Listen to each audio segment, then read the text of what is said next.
Nightmare on Elm Street 2010.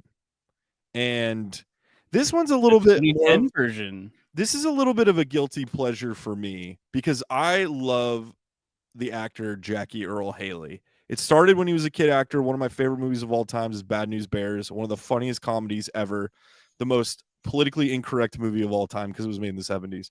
But he plays Freddy, and he does, I mean, for as much as Freddy is creepy in those early Nightmare movies, those are what I'm talking about. When you get to like after, was it Dream Children? What was number 3, Vince? Was that Dream Warriors or was Dream Warriors and then Dream Child was Dream- the 4th one? I think. Dude, honestly, I don't know Fact the checker? names of these. Yeah, so those definitely get way wacky as it goes and more over the top comedic. This one is like he plays Freddy so grounded and the darkness of it. I really enjoyed it. They lean into the fact that Freddy Krueger is like a child killer. So it adds to like the overall like there's not a redeeming quality to Freddy like there is in those other movies. He's a pedo slasher. He's a pedo slasher, but Jackie Earl Haley like studied with people burn victims because I guess when people like when you get lit on fire, like it burns your vocal cords and it distorts the way your voice sounds. So all the stuff he's doing in that he's emulating and he's taking it like this really grounded approach.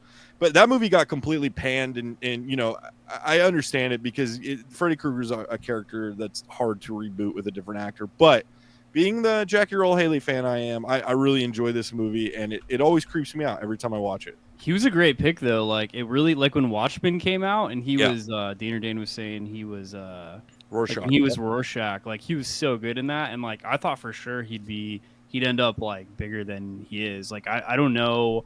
Like I was hearing like I worked with somebody who was like he was on a different movie with him, like some indie movie. So I know he's doing some stuff. Well, he does. He lives in Texas and just like directs commercials. And then if somebody asks him to be in a movie, he does a movie. I saw a trailer for a new Nick Cage movie coming out that he's actually in. And I turned to Sarah and I said, I'll like, I'm kind of at the stage of my life where the Nick Cage aspect of what, like, ironic watch, ironic laugh. I'm like, we've kind of jumped the shark with the Nick Cage thing. But I was like, I'll see it because he's in it, and everything he does is great. I love it. I love it. So give that one if you haven't given that one a try, give it a try. It's a different Nightmare movie. Vince, have you seen Nightmare on Elm Street with him? Yeah, dude, I think we saw that one together. I saw that one by myself in the Krikorian Theater. I was the only one in the theater. I remember it, dude. I'll always remember that movie.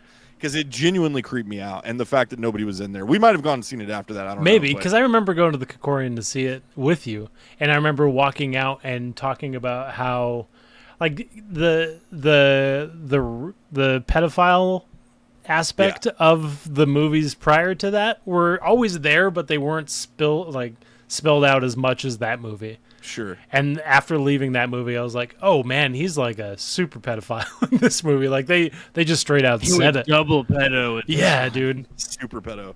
Super pedo.